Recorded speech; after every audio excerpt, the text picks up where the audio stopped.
సిద్దిపేట జిల్లా దుబ్బాకలోని fertiliser and seeds షాప్లలో తనిఖీలు నిర్వహించారు.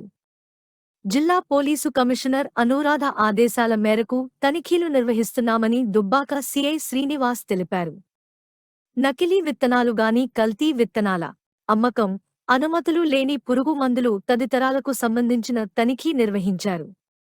ఇందులో దుబ్బాక సీఐ శ్రీనివాస్, దుబ్బాక ఎస్ఐవి గంగరాజు, అగ్రికల్చర్ ఆఫీసర్ ఏయూలు బి సంతోష్ కుమార్, హరీష్ కుమార్ తదితరులు పాల్గొన్నారు.